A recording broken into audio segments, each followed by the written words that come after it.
Okay, 2021 blogs. My blog is tchhop.blogspot.com.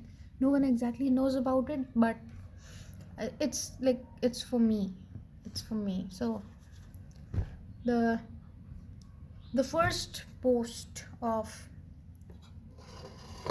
this blog, the first post of 2021 was is titled "Ready or Not," and it says, I'm not ready to move on, I'm not ready to grow up, I don't want to move forward, it's all happening too fast, time's flying and I'm not liking it. There's so many unsorted and untried things and I need time. I need some more time, but it's still flying and I can't stop its flow. I'm already in grade 11, next month is my finals, then I'll be in year 12, and that's it, college, and too much to study, and it's still happening so fast, like I'm moving in slow motion and everything is whooshing past me. So I think I was not ready to grow up. Was still a kid back then, but now I'm looking forward to it. I look forward to going to college and having a new life. Not exactly a new life, but just moving forward. And then the and then and next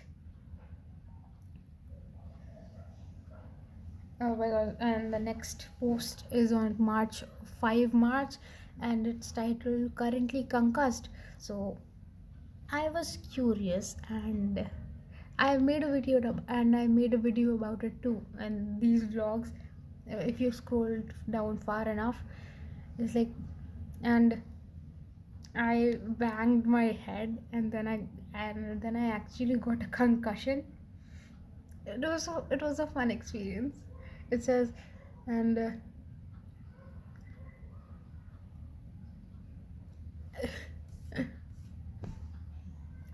and then from March there's the next post on May 28, 2021. It's titled Red, and May 28, as you might not remember, it's it's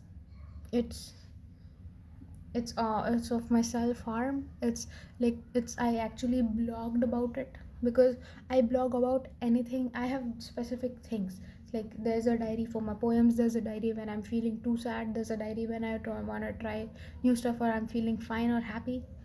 And then there's the blog where and in the blog I write new stuff. I write about stuff that I'm doing for the first time. So I was self-harming for the first time and I'm writing about it. So it says, Red. Couldn't think of a better title, but it pretty much sums this post up. You know what's red? Blood. I love that red. It's so deep yet so bright, so livid, so beautiful. Just so it happened that my stumbling brain came across the idea of a pencil sharpener, more specifically, the blade. The only other thing I needed was a screwdriver, which I managed to get my hands on. I'm both proud and not proud of it. This is my blog for me, therefore I choose to write whatever I wish for, even if I mean I was proud of actually cutting myself for the first time. In a few words, summing up, it stings at first, and uh, but the it stings at first. I didn't even realize that I managed to actually cut, because the blood is not immediate, it comes after a few seconds. And then I've written in bracket, that's what she said. And then it says, till like a week ago I used to dig and slide my nails, then I experimented with scissors. I'm shaking while writing this, but my feelings are getting overwhelming. But here's the catch, this time the razor is out of the sharpener, lightning on my notebook beside me, waiting to be used, and I will use it shortly. Then there's the history of how I first self-harmed, and then 10:30 p.m. right now, and the cut is a red line now. It feels like a little bulge when feeling it, and it hurts a bit too, but it's okay. And 10:35 p.m. experience 3 live. The blade is shining in my left hand. The sharpness of it makes me wonder, do I really want to do it? What if something goes wrong and I die? I mean, the door is locked too. Even the water is not running like in 13 Reasons Why. There are mosquitoes, so I might push a bit far when they suddenly annoy me. But this is how I am convincing myself. Just a small cut. To see the flow of blood. It rhymes too. What? How so? Here goes. And then I did it, and then there, done. Slowly and easy. smoother than the last time. It stings a bit when sliding it too, but it's okay. And then the addiction started apparently. It says, one more cut, I feel like doing one more. I like it. And then I apparently realized too, oh, I see where the addiction comes from. Can I please do one more? Just one beside it. I won't do more, I promise. It's just I like it so much and I'm actually smiling. Twisted shit. I'm telling you, twisted. This girl right here is twisted. Stacey H. Hop is twisted. One more. The blade goes in deeper every time I try it. And there's blood on the blade too. Exclamation mark. I'm gonna record on my phone. I love it. Experience done. Feelings about it. Okay, I'm genuinely afraid now. I think it happened about 15 minutes. It's so scary. It's so scary and overwhelming that I'd want to do it more to get out of the overwhelmingness. It suddenly snaps into you. Why is it? Why it is addictive? Why you can't stop? Why you just keep want to doing it? Why you make so many cuts when one is enough? Why are there stripes on the arms? All is in perspective now. In front of you, I am going to screw the blade back into its place so I don't do it again. I will never do it again. No matter how much tempted I get, I will not do this to myself. I am sane enough to make this decision. And then the description of the blood. And then, oh, it hurts a lot now. Blood is salty, it's burning. Did you get the vicious cycle? I'll explain. You self harm, you self harm. Say cut yourself. It bleeds like hell, it feels like hell. It's all too overwhelming. The only way to get relief is to self harm again because it helps. Only it doesn't. And you keep doing it and you keep doing it again and again and again. Till you have striped arms and legs. Those scars overwhelm you and compel you to cut yourself more. The pain doesn't really go away. It's a momentary relief for a few minutes, so you are okay for 15 minutes, but it starts hurting again. The chest pains come back, the feeling of breathlessness, you know the like. So after that, to get away from the pain, you cut again. Vicious, no? Just crazy. Now if you will excuse me, I need to sleep and tend to my wounds again. And the next day I wrote, I am not proud of what I did last night and it's going to be counted as one of my mistakes. This is because now I have a strong urge to keep cutting repeatedly. See, this is so bad. But I put the sharpener away in the other room because I promised myself I wouldn't do it. The weather is quite good, windy and cold and drizzling, which gave me a reason to hide the cuts. I remember that was a bad phase. That was a really, really bad phase. Like, I had to hide them somehow from my parents, and I had to like wear full sleeves and shit.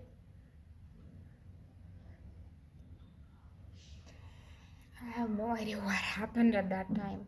Crazy shit, twisted. It's all twisted, and no one is there to help you at all. These full sleeve shirts make me feel safe, less exposed. I get too uncomfortable in half sleeves. After cutting last night, I also felt like I was going to die because the wind was whooshing and the lights were creating monster like shadows, but I slept anyway. If I were given the chance, I would cut myself many times at once. I am not afraid of the blade anymore. Nevertheless, when you come to think of it, the very idea of a sharp thing like a blade is preposterous. Even to me, who would dare to even touch a blade? And just why would people cut themselves? Why do they get satisfaction from it? Doesn't it hurt? The truth is it does hurt, but we feel we have no choice. We can't help it. We can't stop even if we want. My cuts were not so deep, and I've been applying antiseptic cream, so it will be healed in a few days. When I look at them, I see three distinct pink lines. They are not exactly red, three lifelines, more like three life away lines. As long as we're talking about self harm, I'll write my history too. How does that sound? So, yeah, then I wrote about uh, how much I have self harm and how much I think was self harm since I started it. So the first time I did it was in school, outside the school counselor's office, which is ironic. I didn't know it was called self harm back then, and then I just like I just hit my hand multiple times that it got red. Then I banged.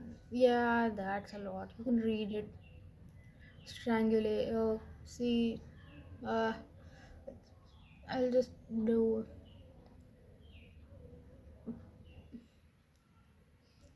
Punched the walls out on the balcony.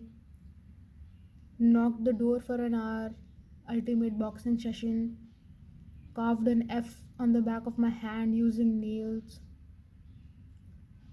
Slid my nails on my wrist lengthwise so as to leave a long gash.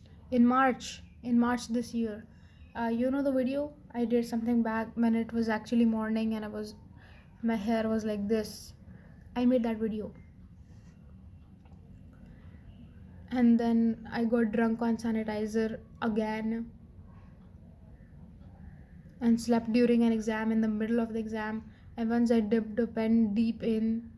Once at night I zip tied my wrist so that it went numb. Yeah, yeah. Then my concussion, strangulation. I sleep alone because I'm afraid of people. I usually sleep wearing a hoodie, and a hoodie has well strings. Yeah. And then a conclusion, I say it's okay when you sometimes can't help it. I have also been seeing some behavioral changes in me that resonates with those of Mr. 23. Like I don't like people, I enjoy being alone. And then edit 3 became 4 an hour ago on May 30. It's currently 11:30 p.m. So it just says that I got uh, and then there's July 18. It's titled Mom Knows and She Cried, red sequel. So it's the sequel on, like, we were talking happily about stuff and then she suddenly saw the barcode on my arms, more like the corner. But I think it was evident enough. I didn't know what to do, so I thought of messaging someone, maybe Tortoise or Mantis or even the counselor. I thought of posting on Reddit. I was bravely foolish enough to be wearing short sleeves. It's 10:22 p.m. right now, and I know that my mom will not leave me alone soon enough. She's gonna start checking at nights, keep entering the room, but okay. I don't care about that much. Yeah, then I write the story about how she found out about my self harm. And then she right now, and I've written right now I'm contemplating suicide. I feel like I'm not worth someone crying for me. I think I just don't have to cut. It's going to be hard. Fuck it. It is hard. It's so hard not to grab the screwdriver and get the blade out of the sharpener and cut. Not just one and superficial. Cut 1,000 cuts out of existence to escape all of this. Deep cuts. Baby beans.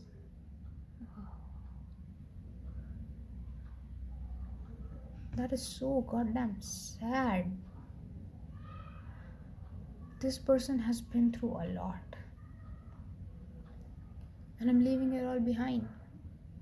She's been through a lot. Like, I would not be able to go through all of this again. I Reading it like this is so sad. Like, get help, bro. Get help. What are you doing sitting here? Get help. You need help. It'll be a Hannah Baker situation then, huh? I wonder if someone will find this blog when I die young. I think I'll leave the link to all the stuff I've written and vented in my suicide note. Maybe all the pills that are in the house will do the trick. The diabetes meds will send me into a coma, or the rest of the pills are sure to create a reaction in my body. I don't have nails, yet I find myself itchy and scratching my wrist.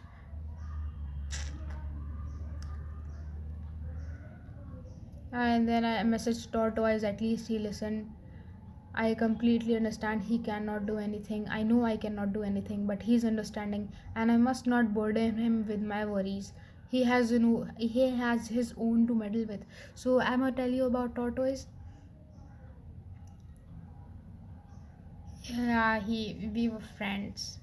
We revealed the real us to each other, but it did not work out because I think at a point we started trauma bonding and it just fizzled out because what I really wanted was a goofy friend with adventures, but he actually was like miserable, was sad all the time, and he was not actually too social too.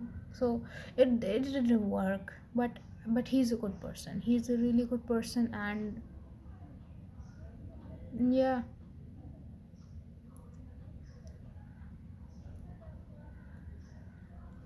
And then the next day, my nightmare is coming true. I kind of hate mother more now. So then I stopped calling her mom and called her mother. I'm low-key angry at her, at me, at everybody. I want to step out of existence somehow, be invisible at least without someone bothering me. Where I can do anything and everything I want. Maybe a black hole with infinite time on my hands, and I'll never age. Then we'll see. And then therapy, August 4. It's called therapy. Nuh-uh. Like the first time I went therapy, and how I did not like it.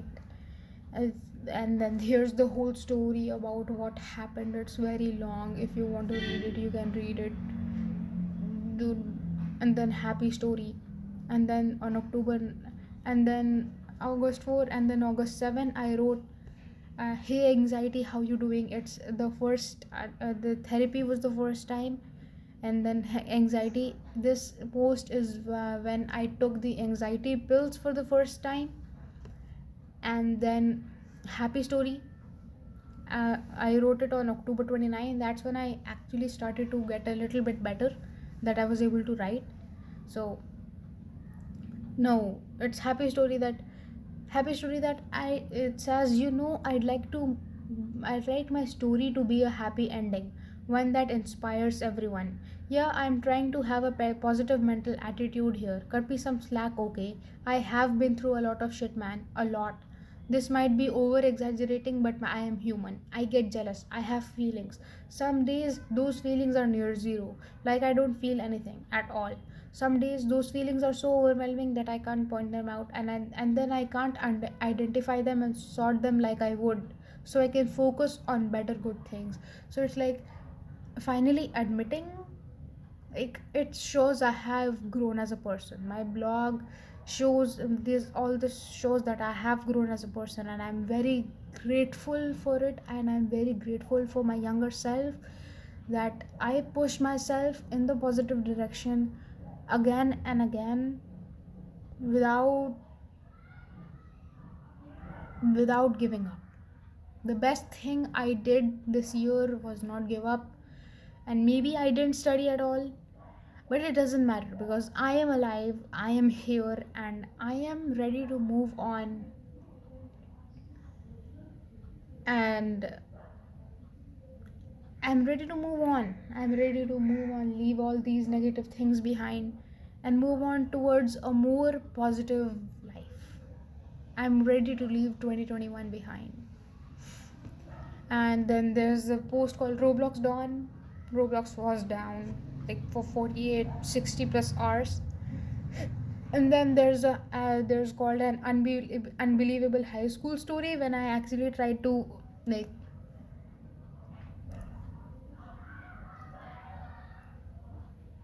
uh, I actually tried to get out of the school during school hours, so the teachers got involved and everything. It was a nice experience. It was a nice experience. So that's my blog done, and then time for the vlog. Okay.